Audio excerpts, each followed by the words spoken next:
My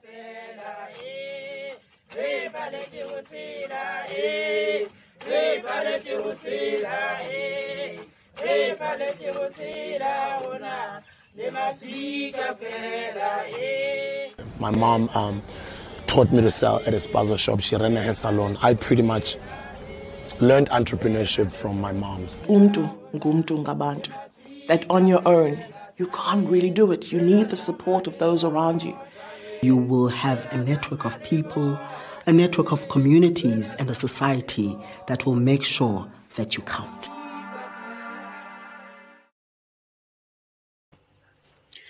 Good evening and welcome to another session on the SAITA StraightTalk series. The SAITA StraightTalk series is powered by SAITA, that is the South African Informal Traders Alliance, the official voice of the informal sector. On Tuesday night, we started our discussion by inviting the political parties to join us and tell us about what particularly their manifestos says about the informal trading sector. So on Tuesday night, we had hosted the UIM and we had the CCC. And tonight it's going to be no different. Some of our panelists, because of various campaign actions and last minute meetings, are running a few minutes late, but they will join us as the evening progresses. I just want to put the disclaimer out there that the views and opinions expressed by the political parties are not those of the Informal Traders Alliance, but those of the individual political parties. So this evening, I want to greet Paul. Paul, good evening and welcome. Please introduce yourself. Good evening, Louise. Thank you for having me. My name is Paul Bester, and I head up the National Office of Membership for SAITA in South Africa. Thank you, Paul. We also have right here on our doorstep from Cape Town, Bianca Boyson. Bianca, good evening and welcome to SAITA StraightTalk. Okay, Bianca, your screen seems to be frozen. So just please raise your hand when you are, Bianca, I think you need to jump off and try and start again. And we've also got Sipho Sitole. Sipho has just jumped on. Good evening, Sipho, and welcome to SAITA StraightTalk. Good evening, Sanita, and good evening to the listeners. Sipho, just give us a little bit more of an introduction. Which party do you represent this evening before I start firing with the questions? Yes, I'm actually Sipho Sitole from the Economic Freedom Fighters in Johannesburg and residing in Soweto. Thank you. Thank you, Sipho. Welcome. So we've got Gauteng in the house and we've got the Western Cape in the house in Cape Town. I just want to set the scene that I think for the first time in the democratic history of South Africa, the 2021 municipal elections are probably one of the most important elections that as a nation we can undertake. And as SAITA, as the voice of the informal sector in South Africa, this election speaks directly to the hearts and minds of the informal traders. Bianca, before I continue, good evening and welcome. I see you back on now. Hi, good evening. Yes, signal. We're experiencing some load shedding this side, so the signal will drop at times. My apologies. I am Bianca Boyson. I'm from ICOSA, the Independent Civic Organization of South Africa, and mayoral candidate for Stellenbosch as well as ward candidate in various wards. Thank you, Bianca. So the question that I want to focus on, and Bianca, I started the conversation saying that in South Africa, the 2021 municipal elections are probably one of the most critical elections that we've ever seen as a nation. And particularly, and all our conversations tonight are directed towards our informal traders and the informal sector as a whole, and what our political parties stand for in terms of making sure that the informal sector will be raised and acknowledged as the important role player to the South African economics, as they should be. We all know that in various municipalities, our informal traders have really been the most marginalized. They've really been the most neglected. They have been they've been sidelined because of legislation. They've never been invited to the table to make certain decisions. So Sipho, I'm going to ask you, as a broad strokes outline to start the discussion, please tell us the economic freedom fighters, that just by virtue of your name and by virtue of what the informal traders are wanting to achieve says a lot. But I want you to tell our viewers exactly what the EFF thinks of and is planning for the informal trading sector in the constituencies that you could possibly win. Thank you, my sister. Let me start by saying that our struggle, particularly as the economic freedom fighters, that is democratically and holistically gaining support, particularly from the dejected masses, the underprivileged, and the downtrodden, for that matter.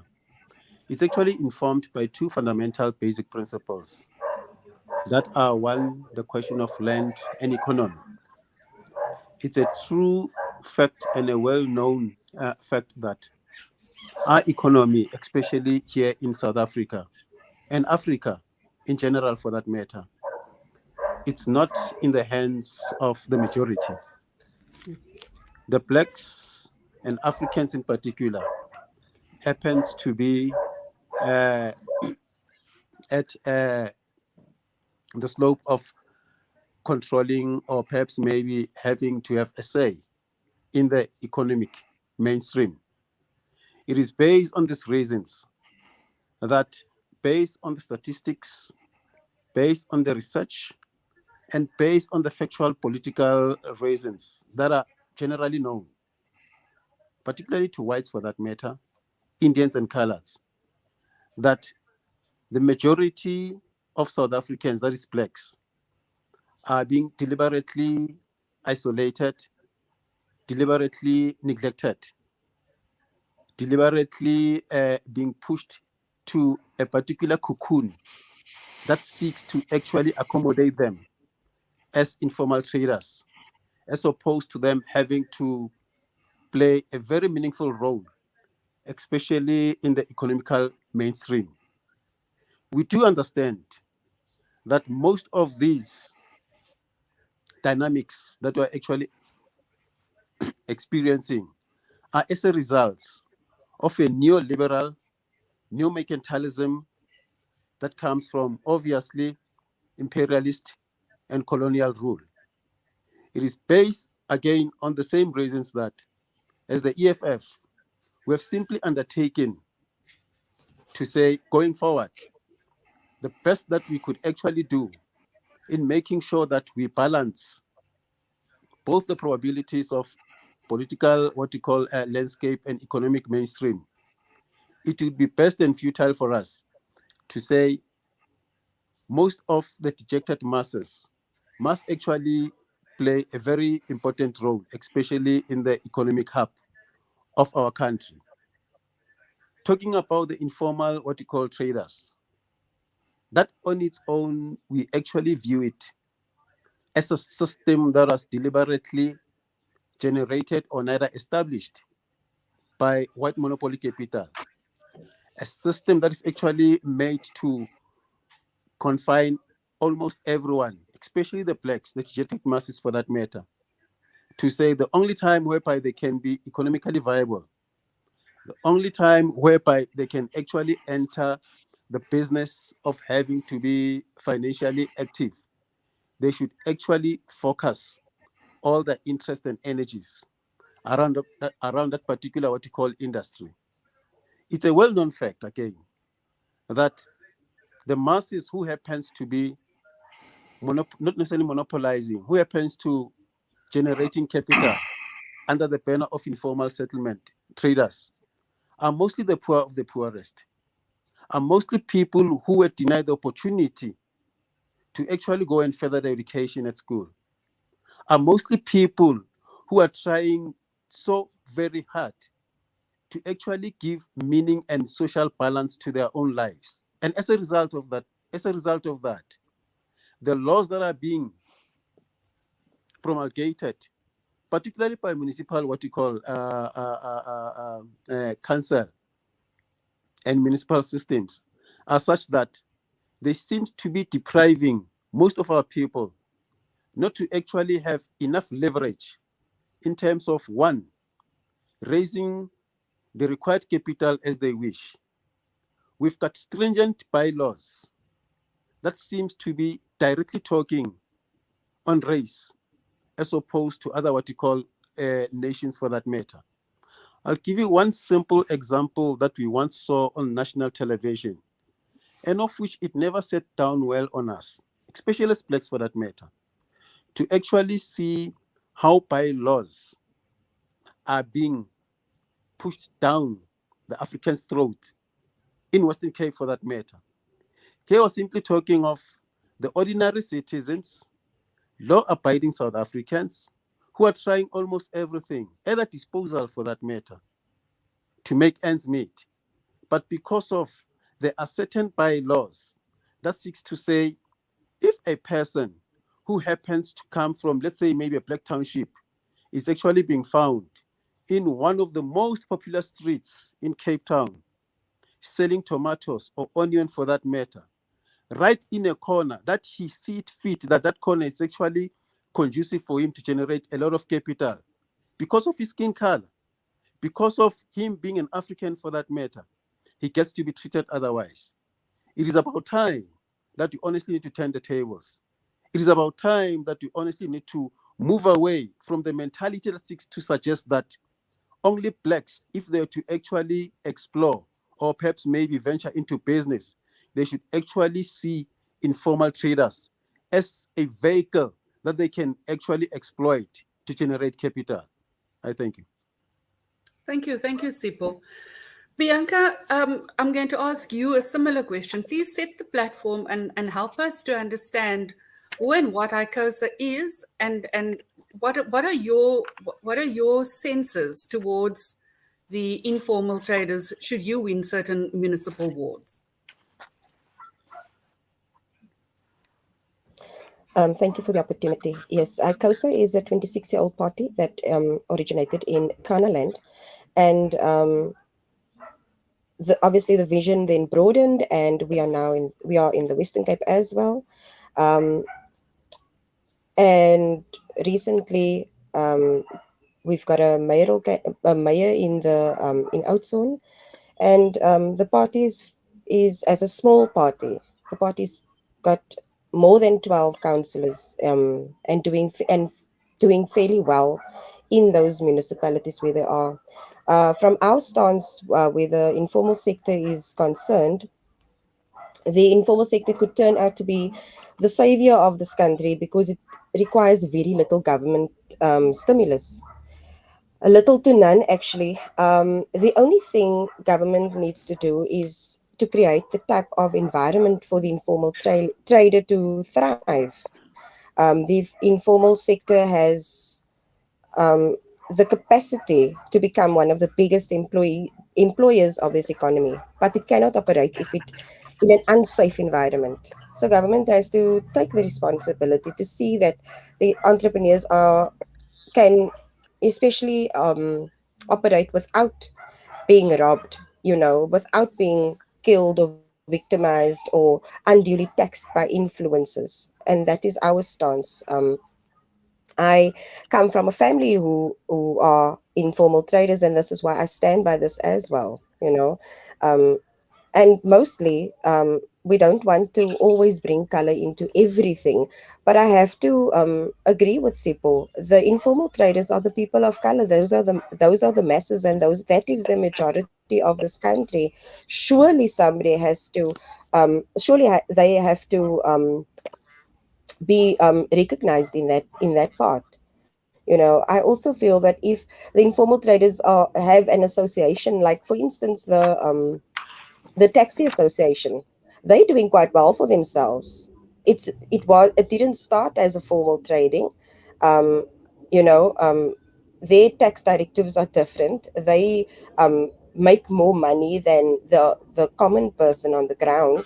So they have less responsibility uh, towards towards levies and that. So if there is um, a forum or an association in place that could protect the informal trader, and that also, I believe that when there's a minimal but suitable levy, um, say income-based levy in place, the municipality could benefit as well in the long run. So yeah. Melissa, Bianca, thank you for that. You're hitting some pertinent points, and points that are really burning issues for the informal sector, because the issue of levies, I mean, if you ask any informal trader now, they'll probably see red, more red than what Sipo's jacket is, because the municipal application of those levies, and levies are being paid. I mean, our president a few months ago signed a government gazette as a law into this country that no informal trader shall pay levies until the end of December 2022. And yet we find across this country, municipalities have made themselves bigger than the president and bigger than a government gazetted law, and are still charging and insisting that informal traders who have really had no extra relief funding from government throughout COVID-19, they are insisting that people pay those levies, and when they don't see the permits being paid, they are confiscating goods. So I'm going to direct the conversation to Paul Bester. Paul heads up national membership for SAITA, so he deals on the ground with all our members and what they go through nationally. Paul, could you maybe just set the stage and say, and from a SAITA point of view, as being the voice of the informal sector in South Africa, address the political parties and give them a sense of what we are experiencing as informal traders, and what we would like to hear from political parties that move into new wards, because we know the guards are going to change in a lot of municipal areas. So just talk us through that, please. Louise, thank you so much for the opportunity. SAITA is the South African Informal Traders Alliance. Our motto is very clear: nothing about us without us. And that is what we want to instill into municipalities. We are watching the 1st of November with very big interest. It's a, if I may use, sorry, Comrade Sipo, a term from my old apartheid president, and said we are crossing the Rubicon on the 1st of November, because certain guards is going to change, and that is so. But as SAITA, we are going to watch this with very big interest, because we want to work with those people that comes in power in the municipalities. Ours is not a political fight. Ours is a fight for those that work on the ground. Comrade Sipo talked about the input. 18% of the GDP of this country is done by the informal trader. 18%. Yet the informal trader are treated as third-class citizens. When you go to a certain municipality, you will find the bylaws, and I'm happy that Comrade Sipo talked about the bylaws. Bylaws is there to protect the people that it's written for. And we find too much and too often a bylaw written by the municipality to protect other people against informal traders, similar like an apartheid kind of law. These kind of bylaws needs to be looked at and readdressed, because a bylaw should protect the informal trader, and it's not. And so we are willing to work with any party that's going to win, wherever ward they are, to look at the interest of the informal sector. Now, I want to also take the permit issue that we spoke about. President Ramaphosa, as the national president, said that all permits is going to be waived, permits that needs to be paid by traders until the end of December 2022. Certain municipalities has adhered to that, and I know some of them are not even charging in the northwest province, are not charging anything. Traders are allowed to trade. In Western Cape, for instance, we've received a letter from the head of economic development stating that they'll first look at a legal opinion before they will decide how to implement this. This is not a document that was written for interpretation or to be challenged at court. It's a straightforward directive by the president in the government gazette. It needed to be implemented ASAP, not to be challenged by a decision by some municipality. So we are very weary that these kind of things going to happen. We are looking at national elections, and then it's the party that gets into the country and the president is chosen. This specific election is of high importance to us because people on the ground are going to deal with bread and butter issues. And we are asking the parties as they sit here tonight, ICOSA, EFF, my comrades, in the EFF, wherever you win, we want to be part of that municipality. We want to be sitting in the same halls, putting our side and our story out there. If you look at the informal trader, and I can understand sometimes people want to exercise their right to strike and march, but it creates an unfertile ground for our traders to trade. If there's taxi wars and the police closes down a taxi rank for 2 weeks, the traders can't trade because this is where they sit, where the feet are. And they have to put their stock at the house and wait for the people on the street to finalize their issues. So my appeal is to ward councillors, and hopefully all of you become councillors in the areas that you stand, because I'd like to work with you. But when we go out, to make sure that you create fertile ground for traders to trade, so that it's not being uprooted by actions and by again, I'm not saying that there should not be any peaceful action. Peaceful action is what we have. It's enshrined in our constitution. But as I say, when an event happens and the police locks down the area, our traders cannot trade. When there's unrest or taxi wars or trains and electricity is stolen, or cables are stolen, places close down and those traders can't trade. So if we are very serious about the traders, I want political parties, all of them sitting here tonight, all of them listening in tonight, because we know there are certain of them that's listening in. Please take the informal trader and the people on the ground very serious. They are your people. They are going to vote you in, but allow them to also be part of what you do. We can't be allowing, and I know this is something that the EFF is very big about, and I must commend them on that. They also believe that the political, being a councillor is not a job, it's a directive, and it's you are sent, what's the right word, you are mandated by your constituents to run and rule over you. It's not a job. So when their time is finished and they've been good, they will be re-elected. Otherwise, they will step down. I know that's something that the EFF does, and they are very, very pertinent on that.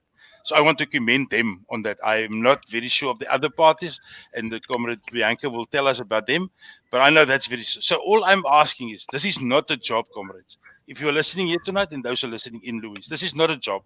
This is not an 8 to 4, 20-year contract that you're signing. You are being mandated by your constituents to look after them, create better opportunities so that they can thrive. Now, I heard what Comrade Sipo said, and it's very true, that the poor of the poor work as informal sector. But all of them, and 90% of them across the breadth and width of South Africa who I've talked to will tell you, we are doing this to better my family, so that my child can have a better opportunity. Some of them will work in the morning at one stall and in the afternoon at another stall to make money so that they can send their children to school. And I'm saying to government as well, we must look at quality schooling, because the youth of today is the leaders of tomorrow. And we need to create fertile opportunity for the education to thrive, so that the youth can be educated. And that's how we'll go forward. So this is my question and my plea to political parties across the board. Whoever wins, we are working with you, and we want to be there so that we can fulfill our motto, which is nothing about us without us. Thank you, Louise. Thank you. Thank you, Paul. Sipo, would you like to respond?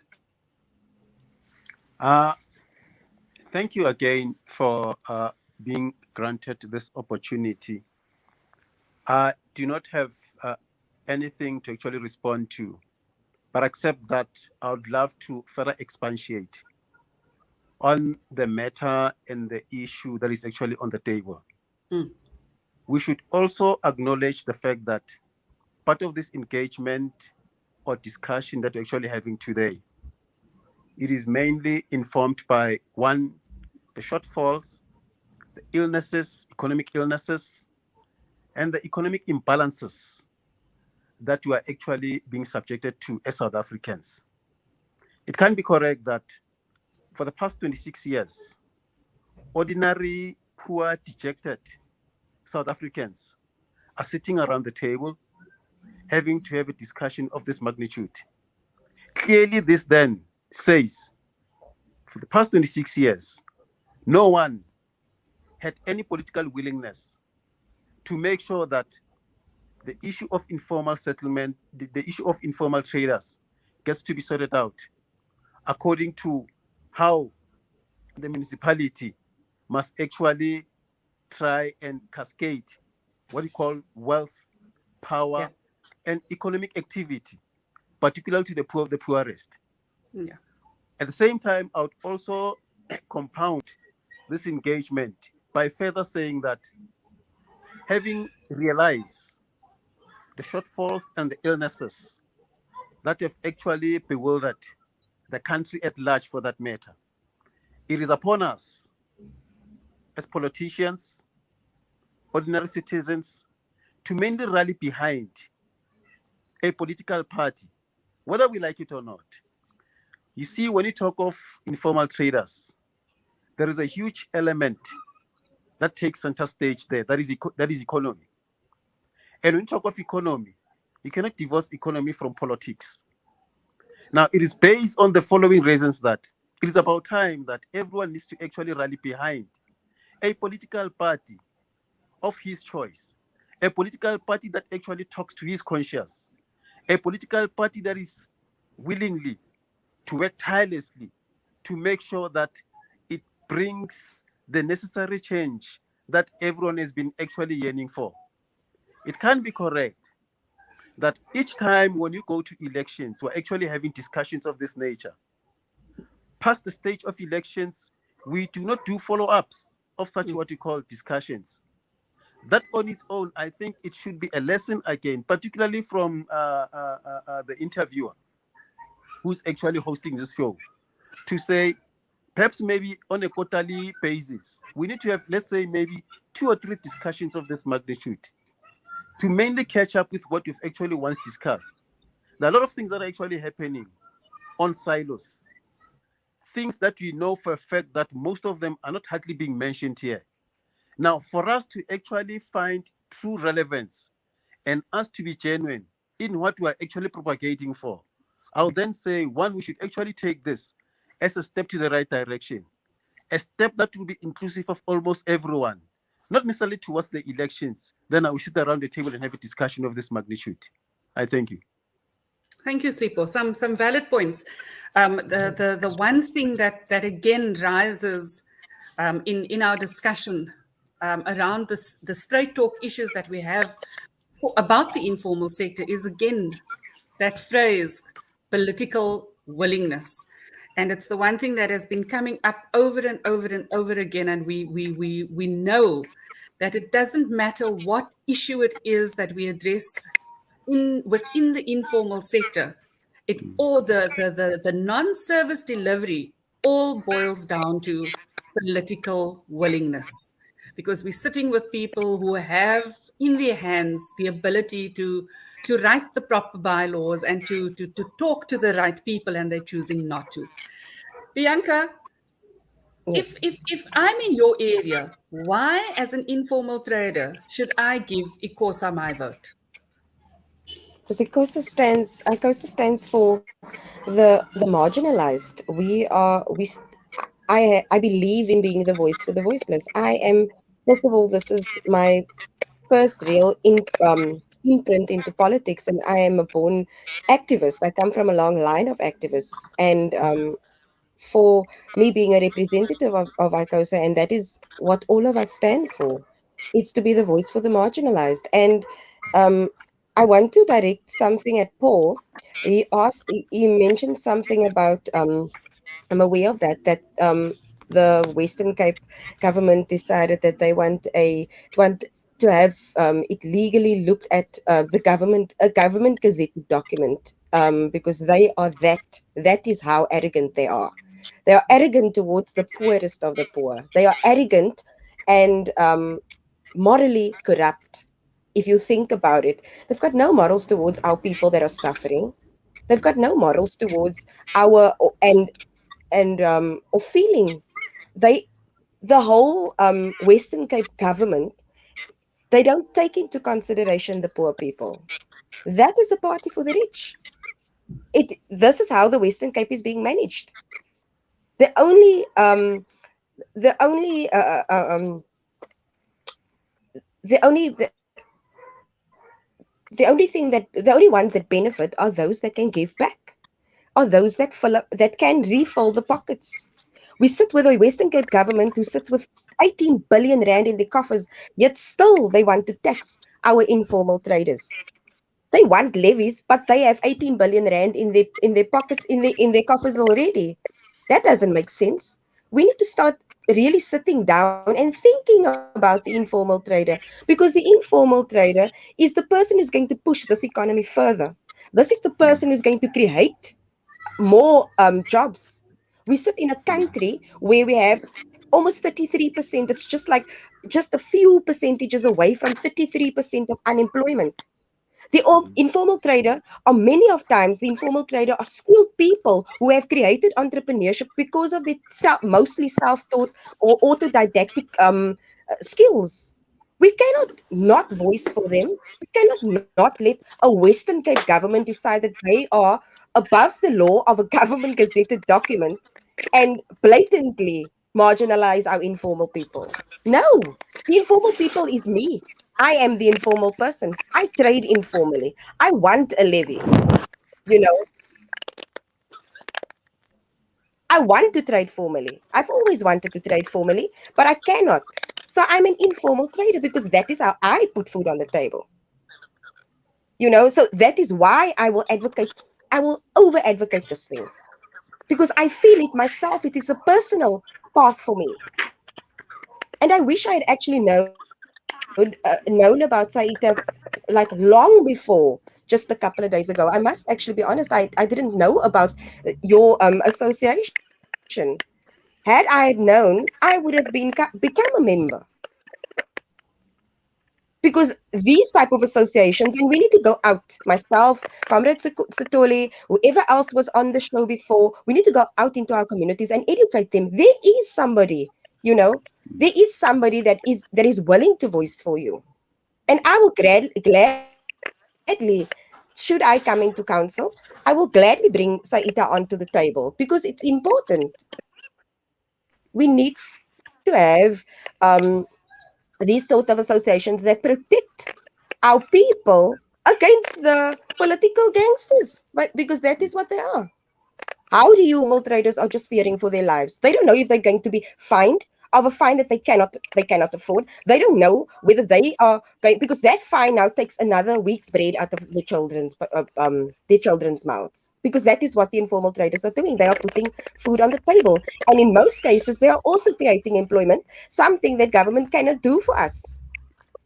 Just by 33% of unemployment, you should it's obvious, it's prevalent that government cannot create the employment that is required in this country. And also they create the upliftment of skills because they carry that over. About this. Thank you for your strong views, Bianca. In excess of 4 million informal traders, that is a very conservative estimate of the number of informal traders in this country.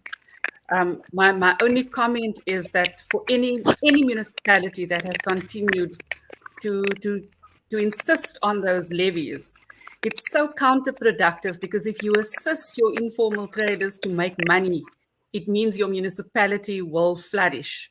So by trying to stifle them and taking the last money out, you actually are robbing yourself, and it's such a silly thing to do. Sipho, the EFF has also great dreams of becoming a much, much stronger party. What we see in the media is a party that is sometimes and often called a loose cannon. If I'm an informal trader, but I'm so afraid that the next EFF March is going to make me lose my stock or not, I'm not going to be able to trade. What are you going to say to this informal trader? Why should I give my vote to the EFF?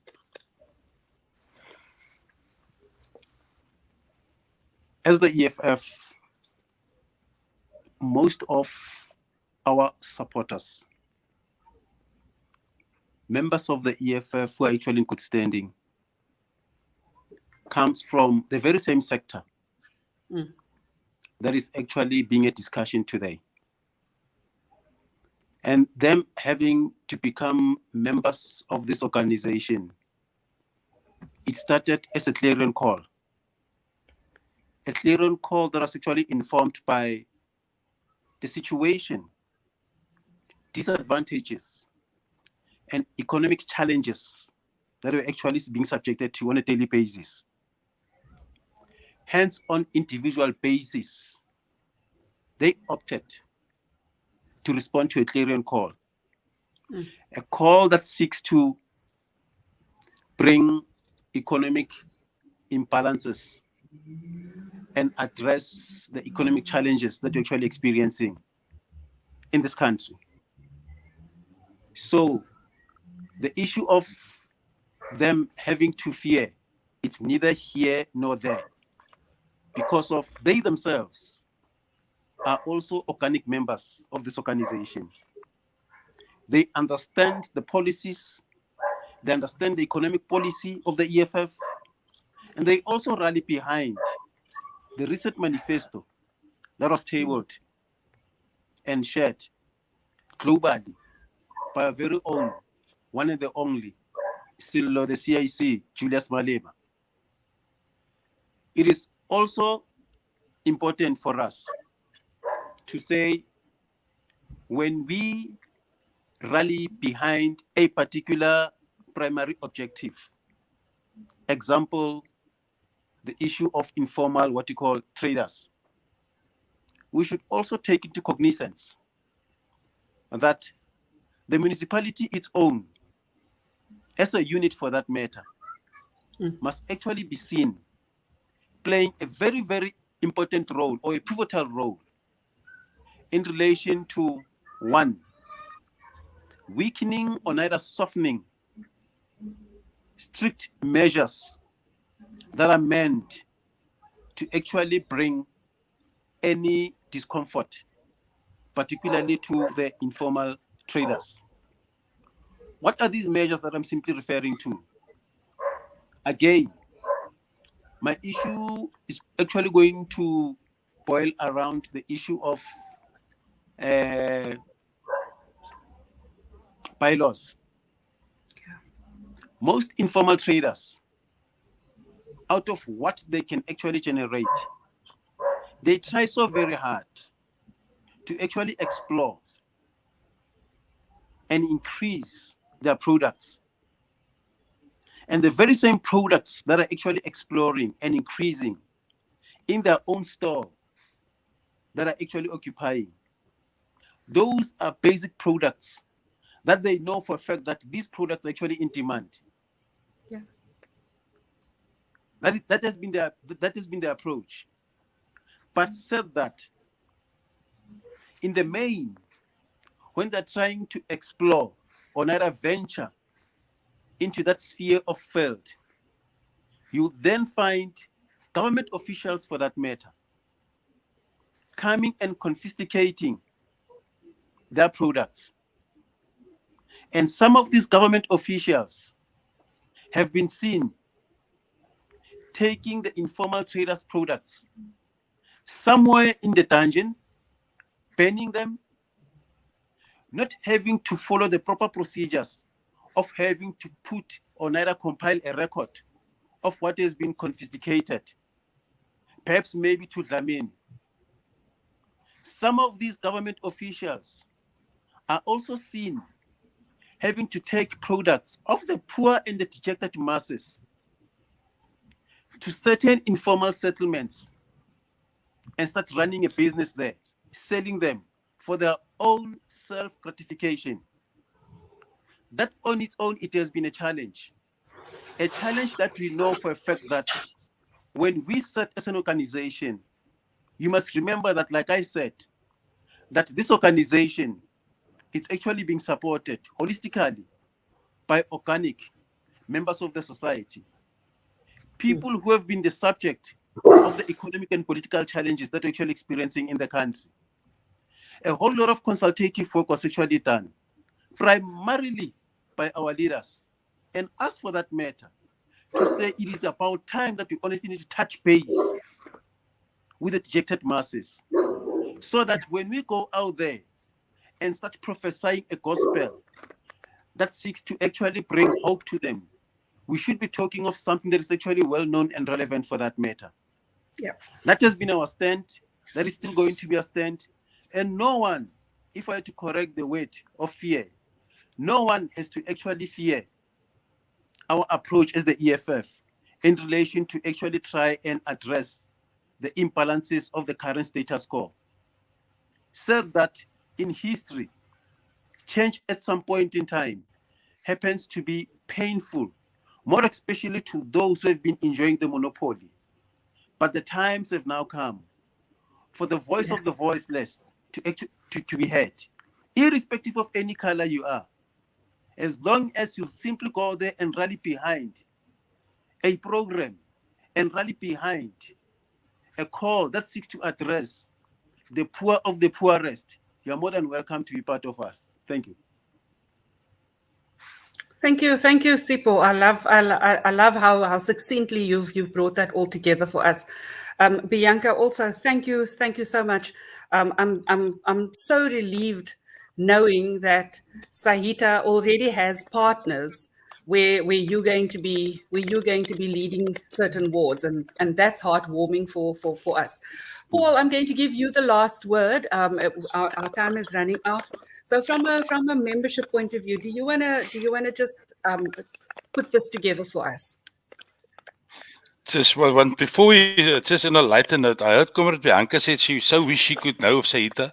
She knows now. You'll have a look at the bottom of your screen, Comrade Bianca. There's a number and an email. Please send us an email and join us if you and become a member. You want to become. It's there. I've already screenshotted it. Thank you so much. Thank you so much. Okay, on a more serious note, comrades, you know, in a labor situation, you have bargaining councils. Anything that happens, even the CCMA, as the informal sector, we don't have. What we have, we are sort of at the beck and call of the political will, as Comrade Sipho and Bianca said, of the councillors in the wards that we work in. If there's a political will to listen to us and give us assistance, it's there. If there's no political will, we are barely just left to our own devices. So what I wanted to say, and I want to say to membership the following. The 1st of November, I'm saying it would be an honor, comrades, whoever sits here and whoever listens to us, there's going to be people that's going to put a cross behind your name. Take that as an honor. Take that as an honor to be told by people, lead us. That must be a huge honor to you.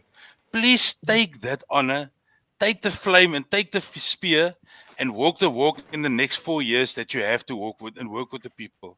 There's a saying that says the revolution is not won on the boardrooms, it's won on the streets. And so stay out of the boardrooms, comrades. Those who are listening here, stay out. Don't use the money for expensive parties. Take your money and put it there where the people that needs it, the people that made the crosses against your names or next to your name. Go down to the constituents. Be seen. Let's not be seen in only 4 years' time when we vote or we, go for a new term that you want to go. So during this election, it's been you've had your mobilization, you've been canvassing. Please go out and after you've canvassed and you win, be sure that you are seen on the ground. Let your feet make noise on the ground. See it as a huge honor to be bestowed by your constituents that you may lead them. If I might just have 1 second, 2 seconds, Luis. There's this guy that dies. So he goes to heaven. And he says, Jesus says to him, look, you can come into heaven or hell. And he says, well, what can I do? He says, no, take heaven and go and have a look there. He goes to heaven. It's a party. Everything's like, it looks nice and people are having a party. There's braais and drinks. And the guy says to himself, well, it's not that bad and can't be that bad in heaven, in hell. He goes to heaven and he looks, everything is quiet and there's music in streets and people are sitting. And so Jesus says to him, Chief, you have to make a decision now. Which one? He says, well, all my friends partying, I'll take hell. And he goes down to hell. When he goes to hell, it's burning, it's hot, it's crying in tears. And he says to the devil, hey, but what happened? He says, no, well, yesterday we were busy with canvassing, so sorry for that. So let us not put hell on the for 4 years that you've made nice promises. We've seen nice things. Please, comrades, go out there, lead the people, do what you are supposed to, better it all. You have the opportunity to make South Africa a great place. History will judge us. Let's be part of good history as opposed to bad history. Thank you, Louise. Thank you, Paul. Sipho, Bianca, thank you very, very much for representing your organizations here tonight. Like I said before, SAITA, the South African Informal Traders Alliance, look forward to partnering with political parties in each of the municipalities where they win wards, and we look forward to making sure that the most vulnerable, the most marginalized, the poorest of the poor will get their voices back, because we drive this economy and we want to be recognized as people that makes a meaningful change to this country. This is SAITA Straight Talk. Thank you for joining me, Louise. I will see you again on Tuesday night. But before we get to Tuesday, there's Monday. Make sure you get up nice and early.